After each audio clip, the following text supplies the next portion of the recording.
Buenos días. Vamos a tener una breve meditación de este capítulo 24 del segundo libro de los Reyes. Estamos, como se dan cuenta, a un capítulo de llegar al final de este libro, después de haber pasado y meditado por alrededor de 42 reyes entre los de Israel y de Judá, pasando por dos capítulos anteriores donde pudimos ver un avivamiento en Judá bajo el reinado de Josías, un rey, el cual no hubo otro rey como él, que se convirtiese a Jehová de todo su corazón, de toda su alma y de todas sus fuerzas. Pero aún este rey, con todo su esfuerzo, su dedicación y su celo por Dios que Josías mostró, su reinado solamente duró 31 años. Y podemos ver que por muy bueno que sea un rey, su reinado es imperfecto y temporal. Esto nos deja ver la necesidad de un mejor rey y de un rey justo y perpetuo que se cumpliría únicamente en el anhelado Mesías. Por eso en el libro de Isaías capítulo 9 verso 7 dice, lo dilatado de su imperio y la paz no tendrá límite sobre el trono de David y sobre su reino, disponiéndolo y confirmándolo en juicio y en justicia desde ahora y para siempre. El celo de Jehová de los ejércitos hará esto. Un reino con un rey eterno, un gobierno de paz grandioso e inagotable, que rige y gobierna todas las cosas sin límites, que gobierna soberanamente en toda su creación, aún sobre la vida y la muerte. Un rey todo suficiente, un rey todopoderoso, excelso, sublime e infinitamente santo, misericordioso y justo, y solamente es el anhelado Mesías, el único rey de gloria y rey eterno, hermanos. Pero ahora, sin embargo, y todo con lo que Josías había hecho bajo su reinado y el celo que mostró, hermanos, Jehová Dios había determinado algo. Él no desistió del ardor de su ira con que su gran ira se había encendido contra Judá. En los versos 3 y 4 de este capítulo nos da la razón que hizo que la ira de Dios se encendiera contra Judá. Y fueron los pecados de Manasés, su idolatría, sirviendo a dioses ajenos, pasando a su hijo por el fuego en sacrificio a los ídolos abominables, practicando la adivinación, contaminando la casa de Jehová con sus ídolos y toda esta maldad. Con toda esta maldad, él indujo, motivó al pueblo de Judá que hiciese las mismas maldades, las mismas prácticas abominables que las naciones de alrededor en las cuales Jehová mismo había destruido.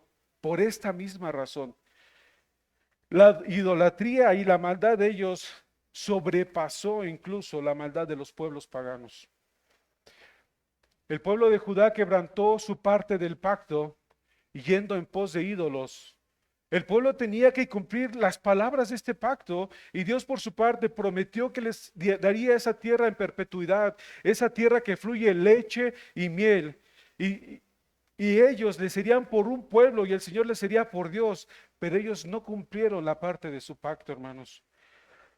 Además de todo esto, un texto paralelo a este capítulo de Segunda de Reyes, en Segunda de Crónicas, capítulo 36, versículo 15 y 16, dice así: y Jehová, el Dios de sus padres, envió constantemente palabra a ellos por medio de sus mensajeros, porque él tenía misericordia de su pueblo y de su habitación. Mas ellos hacían escarnio de los mensajeros de Dios, menospreciaban su palabra, burlándose de sus profetas, hasta que subió la ira de Jehová contra su pueblo y no hubo remedio. Hermanos, todo esto hizo que la ira de Dios se levantara contra Judá. Dios estaba dispuesto a perdonarlos, pero ellos no quisieron arrepentirse, menospreciaron su palabra y la tuvieron en poco, haciendo escarnio de sus profetas. Por eso uno de sus profetas, uno de sus mensajeros, Jeremías, en el libro precisamente que lleva su mismo nombre, Jeremías, en el capítulo 20, en el verso 8, dice así: porque cuantas veces hablo, doy voces, grito, violencia y destrucción, porque la palabra de Jehová me ha sido para afrenta y escarnio todo el día. Hermanos, Jeremías sufría las consecuencias del rechazo del pueblo. El pueblo reaccionaba ante su mensaje con desprecio y burla hacia él y hacia el mismo mensaje de Dios. Un pueblo que no quería escuchar la palabra de Dios. Para ellos era cosa vergonzosa, cosa que no amaban y no apetecían.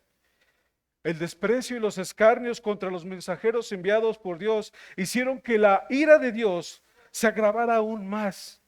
Y la situación llegó a un punto crítico donde ya no había la posibilidad de revertir la situación, por lo cual ya no hubo remedio, no hubo cura.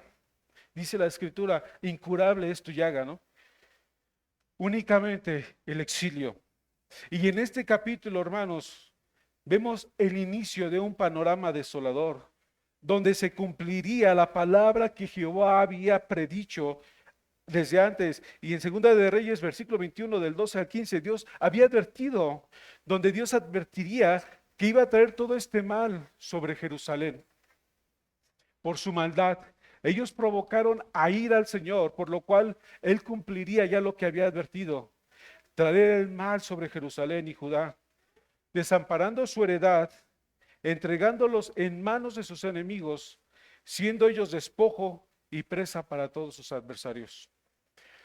Por lo cual dicen en Jeremías, hermanos, capítulo 25, versículo 8 y 9, dice así: por tanto, así ha dicho Jehová de los ejércitos, por cuanto no habéis oído mis palabras, he aquí enviaré y tomaré a todas las tribus del norte, dice Jehová, y a Nabucodonosor, rey de Babilonia, mi siervo, y los traeré contra esta tierra y contra sus moradores y contra todas estas naciones en derredor, y los destruiré y los pondré por escarnio y por burla y en desolación perpetua. Hermanos, el juicio de Dios llegó por manos de Nabucodonosor, siervo de Dios, el instrumento que Dios utilizaría para corregir a su pueblo, como lo mencionan los primeros versículos de nuestro capítulo. Hermanos, después de la muerte de Josías, su hijo Joacás sucedería al trono de Judá por 3 meses, haciendo lo malo delante de Dios como sus padres. Y cuando subió Faraón a Jerusalén, fue excluido del trono y exiliado a Egipto, donde ahí moriría. En su lugar, Faraón estableció como sucesor a Eliaquim, hijo de Josías, a quien le cambiaría el nombre por el de Joacim. Y es precisamente en los días del rey Joacim cuando Nabucodonosor, rey de Babilonia, sube a Jerusalén en campaña para hacer de Joacim su siervo. Al cabo de los 3 años, Joacim se rebela contra Nabucodonosor, y derivado de esta rebeldía, Nabucodonosor toma la medida más dura, y es la deportación. Hermanos, como dato, los asirios y los babilonios iniciaron la práctica de la deportación de cautivos a tierras extranjeras. La deportación se consideraba la medida más dura y solo se recurría a esta práctica cuando otros medios de dominar los pueblos, como las exigencias de tributos, llegaba a fracasar. Y como él se rebeló, viene la deportación. Entonces, al rebelarse Joacim, rey de Judá, contra Nabucodonosor, incita a Nabucodonosor al inicio del exilio babilónico, por medio de tropas aliadas del norte que Nabucodonosor tenía como aliados. Hermanos, este exilio se da en 3 etapas, por así decirlo. El primer exilio fue en los días del rey Joacim, en el año 605 a.C., cuando Joacim se rebela contra Nabucodonosor y los aliados de Nabucodonosor suben contra Jerusalén. En este exilio se llevaron algunos utensilios de la casa de Dios y cautivas algunas personas. Entre esos cautivos iba Daniel el profeta, iba Ananías, Misael y Azarías, que más adelante les cambiarían el nombre por Sadrach, Mesach y Abednego, juntamente con el rey Joacim, entre otros. Esta primera deportación, hermanos, era una advertencia de parte de Dios, era una grieta que amenazaba ruina. Sin embargo, el pueblo seguía endureciéndose, escuchando falsos profetas que proclamaban paz, paz, cuando no la había. El segundo exilio Lo vemos en nuestro capítulo de hoy 24, del versículo 8 al 17, y fue en el año 597 antes de Cristo, 8 años después, en los días del rey Joaquín, y fue la mayor deportación. Y cabe destacar, hermanos, que a diferencia de Joacim, que se rebeló contra Nabucodonosor, Joaquín terminó rindiéndose a él. Tal vez pudo haber sido por el mandato del profeta Jeremías, que dice: servid al rey de Babilonia y vivid, lo que fue su única oportunidad de sobrevivencia. En esta segunda deportación fueron deportados el rey, su madre, sus mujeres, sus príncipes, sus oficiales, sus siervos, todos los hombres valientes, artesanos, herreros. Entre ellos iba el profeta Ezequiel, más de 10,000 personas, la élite, la selección, lo mejor del pueblo de Judá, donde únicamente quedarían en esa tierra los pobres, y además de llevarse todos los utensilios de la casa de Jehová y de la casa real. El tercer exilio fue en el año 586 antes de Cristo, 11 años después, en los días de Sedequías, donde fue la destrucción final de la ciudad y del templo, donde únicamente quedaron los pobres del pueblo para que labrasen las tierras. Y esto lo vamos a ver en el próximo capítulo. Ahora, hermanos, el profeta Jeremías experimentó estos acontecimientos desoladores, sufriéndolo en carne propia. Las lamentaciones de Jeremías dan testimonio de este catástrofe acontecido y la terrible desolación que hubo. Este evento de la deportación, hermanos, marcó un punto crucial en la historia de Judía, llevando a la destrucción del templo de Jerusalén y la dispersión de los judíos o la diáspora judía. Hermanos, esto le vino al pueblo por su obstinación. Eran continuamente amonestados a arrepentirse, pero ellos únicamente lo que hicieron es acumular ira para el día de la ira y del justo juicio de Dios. Por eso dice también ahí mismo en Jeremías capítulo 2, versículo 19, hablándole al pueblo: tu maldad te castigará y tus rebeldías te condenarán. Sabe pues y ve cuán malo es el haber dejado tú a Jehová tu Dios. Hermanos, esto le vino al pueblo por haber roto su pacto. Ahora ellos tenían que degustar las amarguras del haber abandonado a su Dios.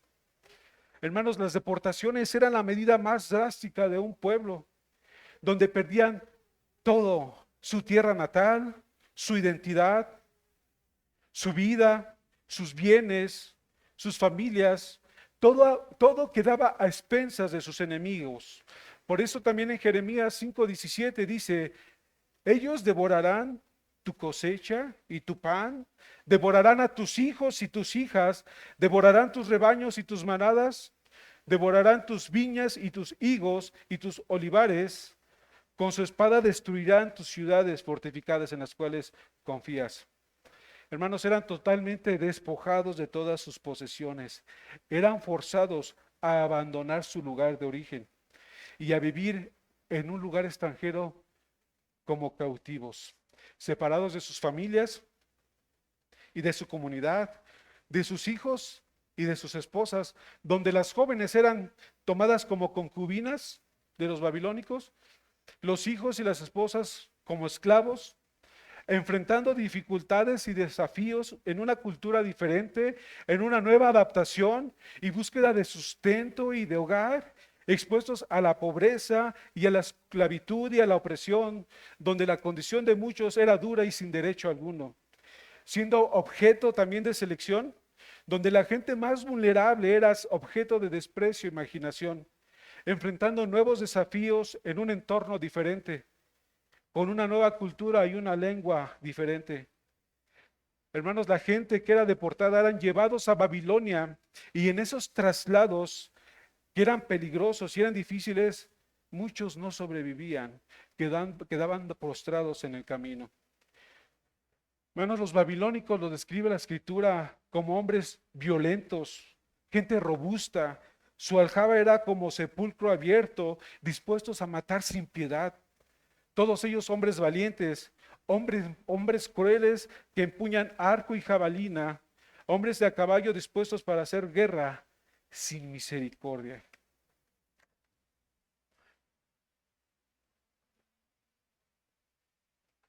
Hermanos, el pueblo de Dios lo perdió todo. Perdió su tierra prometida que Dios les había dado. Tierra de abundancia donde fluía leche y miel. Desplo- Desapareció la voz de gozo, la voz de alegría, la voz de desposado y voz de desposada, el ruido de molino, la luz de la lámpara, solamente desolación. Pero hermanos, lo peor de todo esto, que perdieron su relación con el Señor. Su relación con Dios se habían quebrantado. Experimentaron la amargura de haber dejado al Señor, de su abandono, de su separación. Hermanos, no hay cosa peor, no hay nada peor para cualquier ser humano que una persona viva sin la bendición de Dios. Es lo peor que puede acontecer a una persona. Y como dice la Escritura, lo que vemos en un panorama, horrenda cosa es caer en manos de un Dios vivo. Hermanos, mas sin embargo, Dios es fiel y Él cumple su palabra y es fiel a sus pactos y a sus promesas. Y en medio de esta gran desolación, en medio de todo esto había esperanza, hermanos. Yo quiero que me acompañen al libro de Jeremías, capítulo 33. Le voy a dar lectura del versículo 1 al 9.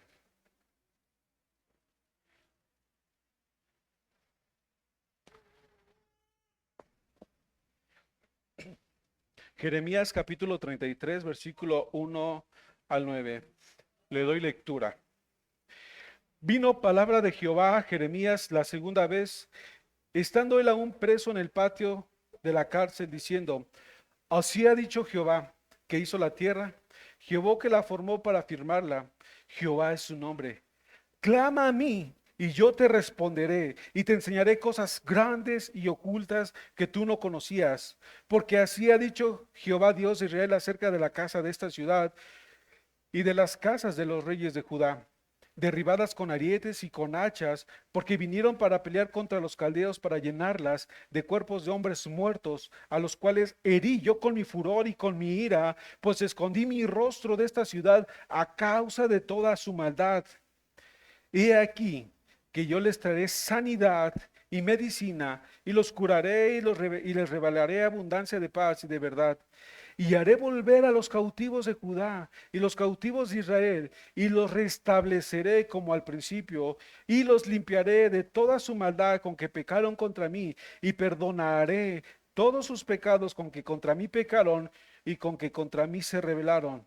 Y me serán a mí por nombre de gozo, de alabanza y de gloria entre todas las naciones de la tierra, que habrían oído todo el bien que yo les hago, y temerán y temblarán de todo el bien y de toda la paz que yo les haré. Hermanos, esa es una promesa impresionante en medio de esta angustia, hermanos. Palabras de esperanza. El Señor nunca deja de esperar, sin esperanza a su pueblo, aún pese a toda su rebeldía.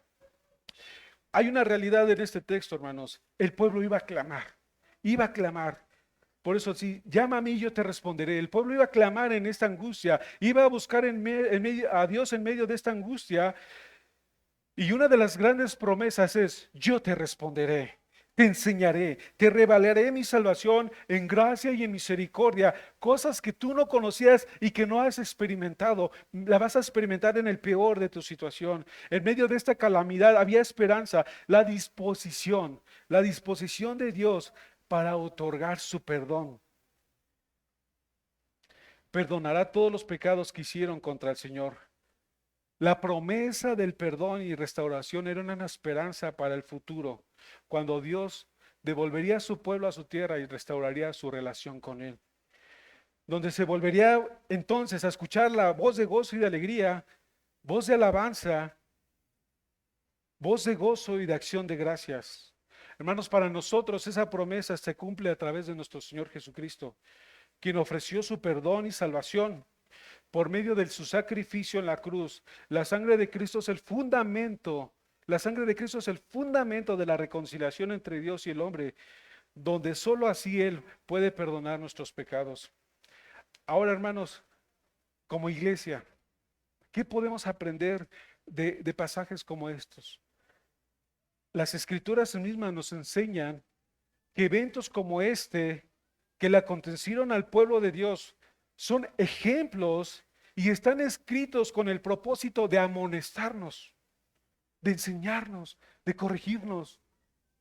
Por lo cual hay muchas cosas que podemos meditar en estos pasajes, hermanos, y solamente por mencionar unos, podemos conocer aquí la soberanía de Dios. ¿Cómo dice él? Mi siervo Nabucodonosor.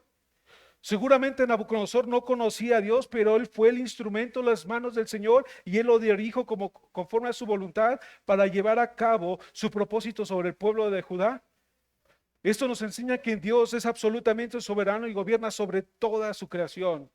También podemos ver el juicio de Dios. En este capítulo destaca, resalta el juicio de Dios sobre Judá a causa de su maldad y la dureza de su corazón, manifestándose en la invasión de sus enemigos. Y este juicio, hermano, solamente es una muestra a escala de lo que será el juicio final. La justicia de Dios también es algo que podemos aprender aquí, que Dios es justo y su justicia implica que todas las acciones traen consecuencias. El pueblo no quiso arrepentirse, no quiso abandonar su pecado y volverse al Señor, aún en medio de la insistencia para que se arrepintieran. Pero la justicia de Dios exige que se enfrenten a las consecuencias de sus pecados. La justicia de Dios requiere que el pecado sea castigado. También podemos ver su paciencia, hermanos, meditar en su paciencia. Dios fue sumamente paciente con su pueblo. Les hablaba desde temprano y sin cesar. Él ha sido paciente con todos. ¿Por qué? Porque Él no quiere que ninguno perezca, sino que todos procedan al arrepentimiento. Podemos ver el pecado, hermanos, lo aborrecible que es el pecado para un Dios que es 3 veces santo. Y Él aborrece el pecado porque Dios es santo y su santidad es uno de sus atributos más sublimes. El pecado es ofensivo a su santidad y a su naturaleza. Dios no se complace en el pecado ni en el pecador. Y el pecado, y es el pecado lo que nos ha separado de Dios. Hermanos, y eso solamente por mencionar algunos, pero hermanos, yo quiero que prestemos nuestra atención para meditar. En el versículo 4 del capítulo 24 de Segunda de Reyes, hay una frase que dice, en ese capítulo 24, en el verso 4, dice, Jehová por tanto no quiso perdonar. Hermanos, nosotros podemos ver en las escrituras, dice, si Dios perdona el pecado, si Dios es perdonador, ¿qué está pasando aquí? Jehová Dios por tanto no quiso perdonar. Hermanos, esta frase indica que el pueblo más bien no se quiso arrepentir. El pueblo no quiso abandonar su pecado ni volverse a él. Por eso dice ahí mismo también en Jeremías capítulo 5, versículo 1 y 2, dice, recorred las calles de Jerusalén y mirad ahora e informaos. Buscad en las plazas a ver si hay su nombre, si hay alguno que haga justicia, que busque la verdad, y yo le perdonaré. Aunque digan viva Jehová, Jehová, juran falsamente. Si tan solo hubiera alguno que se arrepintiera, yo lo perdonaré. No, no hubo nadie, no hubo nadie, hermanos. Este pueblo estaba totalmente endurecido y no se convirtieron de su maldad. Aunque ellos creían en Dios, pero en su corazón no había sinceridad. La dureza de su corazón obstaculizó el perdón de Dios. Esta frase también, hermanos, indica, nos da a entender que Dios no perdona un arrepentimiento que no es sincero. Dios no va a perdonar un arrepentimiento que no es sincero. Tampoco va a perdonar el pecado deliberado o cuando alguien persiste o insiste en pecar. Hermanos, si el pueblo se hubiera arrepentido como lo hizo Josías, que se volvió al Señor de todo su corazón, de toda su alma y con toda sinceridad, y teniendo temor a su palabra, el pueblo hubiera atendido al llamado de los profetas, Dios les hubiera perdonado. Dios los hubiera perdonado si hubiera restablecido su relación con Él y nada de esto les hubiera acontecido. Hermanos, yo quiero aprovechar aquí, amigos, tu amigo, amiga, que a lo mejor no has experimentado el perdón de Dios en tu vida. A lo mejor le has pedido perdón, pero a lo mejor no es sincero tu arrepentimiento. A lo mejor le pides perdón e insistes en pecar.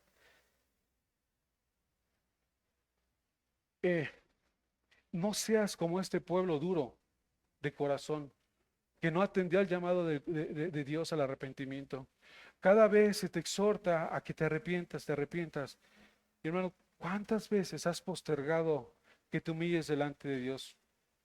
Si Dios te perdona, si obtienes el perdón con un arrepentimiento sincero, serás libre de juicio y de condenación y de la santa ira de Dios que vendrá sobre aquellos que han rechazado a su perdón. Hermano, quiero que meditemos en una verdad muy importante: la importancia del perdón de Dios, la necesidad del perdón de Dios. Dice el Salmo 86:5, porque tú, Señor, eres bueno y perdonador y grande en misericordia para todos los que te invocan. Hermanos, ¿no es glorioso saber que Dios está dispuesto a perdonar todos nuestros pecados y que Él es un Dios perdonador? Hermanos, Dios no ha sido paciente con cada uno de nosotros, insistiéndonos a que nos arrepintamos, a veces que somos obstinados y persistimos en pecar y somos rebeldes, y a veces escuchamos la palabra y cerramos nuestros oídos. Pero el Señor está dispuesto a perdonar, pero más sin embargo, Él ha proveído las condiciones para otorgar su perdón. Y son dos cosas: es el arrepentimiento y la expiación por el pecado, hermanos. Porque sin arrepentimiento no hay perdón. Sin expiación por el pecado no hay perdón. Y por eso dice en 1 Juan 1:9, si confesamos nuestros pecados, Él es fiel y justo para perdonar nuestros pecados y limpiarnos de toda maldad. Hermanos, si nos arrepentimos, confesando nuestros pecados, Él nos perdona. Esa es una de las condiciones. La otra es como dice en Hebreos 9:22. Sin derramamiento de sangre no hay remisión de pecados. Sin derramamiento de sangre no hay perdón de pecados. La expiación. En otras palabras, que si no hay una víctima de por medio, no hay perdón. Y es aquí donde solamente por la sangre de nuestro Señor Jesucristo, que Él ha derramado en la cruz, en la fe en Él, nosotros podemos ser perdonados de nuestros pecados. Hermanos, que hoy esto nos pueda llevar a agradecer y adorar a Dios por su Espíritu Santo, que nos ha concedido el tener un verdadero y un genuino arrepentimiento, y no movido por nuestros corazones, sino movido por un Espíritu, su Espíritu Santo, que te convence de pecado, de justicia y de juicio, y que te contrista el corazón, llevándote al arrepentimiento, llevándote a humillarte delante de Dios. Y hermanos, gracias a nuestro Señor Jesucristo, que por medio de su cruz, por medio de su expiación, podemos gozar ese perdón de Dios. El perdón de Dios es un acto de su gracia y misericordia que nunca vamos a poder ganar por nuestros propios méritos.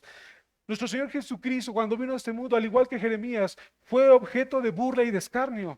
Él sufrió las burlas y los escarnios de todos los hombres y lo sigue siendo hoy en día, pero hay de ellos porque ellos pagarán por sus obras. Jesús, al igual que el pueblo de Judá, que fueron llevados en cautividad, nuestro Señor Jesucristo también sufrió la santa ira de Dios. Fuertes toros de Basán lo rodearon. La ira de Dios cayó sobre él en la cruz para pagar nuestra culpa. Hermanos, solo Dios pudo haber otorgarnos un perdón, un verdadero perdón que te da paz, que te da gozo y que nos ha librado de la santa ira de Dios y del juicio que ha de venir sobre este mundo. Solo el perdón pudo satisfacer su justicia. Solo el perdón de Dios ha restaurado nuestra relación con Él y ahora podemos experimentar su presencia, su amor y su misericordia. Solo el perdón de Dios nos libera de la culpa y la vergüenza del pecado y nos permite vivir sin el peso de la condenación. Solo el perdón de Dios trae consigo repercusiones para nuestra vida eterna. Sin su perdón estaríamos perdidos y separados de Él para toda la eternidad. Solo por medio de Cristo Dios ha dado a su pueblo gloria en lugar de ceniza, óleo de gozo en lugar de luto, manto de alegría en lugar de espíritu angustiado. Su manto de gozo, hermanos, es la promesa de la restauración de Dios a través de Cristo nuestro Salvador, donde nos invita a buscar la alegría y la paz, incluso en medio de las dificultades. Y ahora tienes tú, que has experimentado el perdón de Dios, hay alegría y hay paz en tu corazón porque has sido reconciliado con el Señor. Y aún en medio de dificultades cotidianas de la vida, puedes adorar al Señor porque Él es digno. Hermanos, tú que has experimentado el perdón, ahora puedes ser libre para adorarle con todo tu corazón, con toda tu alma y con todas tus fuerzas. Con eso, hermanos, podemos seguir adorando al Señor. Amén.